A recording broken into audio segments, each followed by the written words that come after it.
নমস্কার, আশা করি সবাই খুব ভালো আছেন। আমার আরও একটা ব্লগে আপনাদের স্বাগত জানাই। এখন বেলা 11:15 মতো বাজে, আর ছাদে এসেছি ধুনো ধূপগুলো তুলে নেব। সকালে যে ধূপগুলো মেলেছিলাম সেগুলো শুকিয়ে গেছে, তুলে রেখেছি। আর তারপরে এই ধূপগুলো মেলেছিলাম, আর আজকে প্রচণ্ড রোদ আছে, তাই জন্য এই ধূপগুলো তাড়াতাড়ি শুকিয়ে গেছে।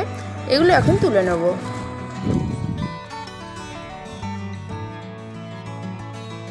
টানা 5-6 দিন বৃষ্টির পরে গতকাল থেকে আবার রোদ উঠেছে, তো সেই জন্য আবার কাজ শুরু করে দিয়েছি, কারণ ধূপের স্টক একদমই কমে গেছিলো।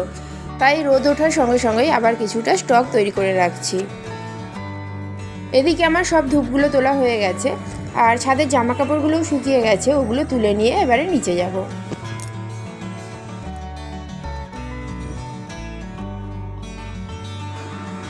আর এই সিঁড়িতে রাখা অ্যালোভেরা গাছগুলোতে একটু জল দেবো আজকে।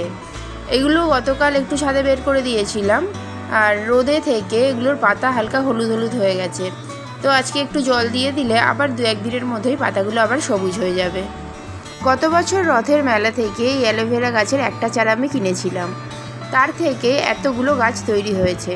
এখন এই 5টা টবে আমি রেখেছি, কিন্তু প্রত্যেকটা টবেই আবার অনেকগুলো করে চারা বেরিয়ে গেছে। এগুলোকেও আবার আলাদা আলাদা করে টবে বসাতে হবে। তো এবছর রথের মেলা থেকে এখনও আমি কোনো গাছ কিনিনি, উল্টো রথে ইচ্ছা আছে কিছু গাছ কেনার। তখন আমি একসাথে এই চারাগুলোকেও আলাদা করে দেবো। এই অ্যালোভেরা গাছের জন্য খুব বেশি যত্নের প্রয়োজন হয় না। সপ্তাহে 2 দিন করে জল আর 1-2 মাস অন্তর অন্তর সার দিলেই গাছগুলো বেশ ভালো থাকে।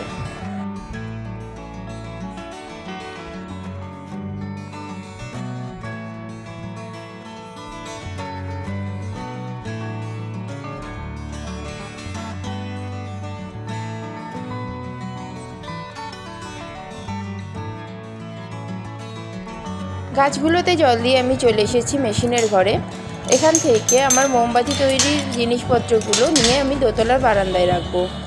তো সকালবেলা করে ধূপের কাজ হওয়ার জন্য মোমবাতির কাজ হওয়ার একটু সমস্যা হয়ে যায়, তাই জন্য এই মোমবাতি আমি সন্ধ্যাবেলা করেই তৈরি করব।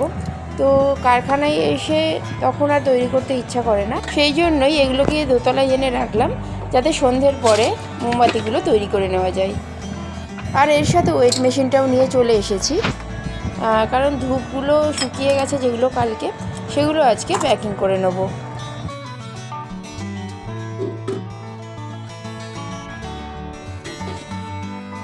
এখন সন্ধে 6টা মতো বাজে, আর কালকের যে ধূপগুলো শুকিয়ে গিয়েছিল সেগুলো এখন প্যাকিং করতে বসেছি। এগুলো ধুনো চন্দন ধূপ, আর এখন 250 করে প্যাকিং করে নিচ্ছি আমি। প্রথমে সবগুলো প্যাকেটে ভরে নেব, তারপরে মুখগুলো সেলোটেপ দিয়ে সেল করে নেব।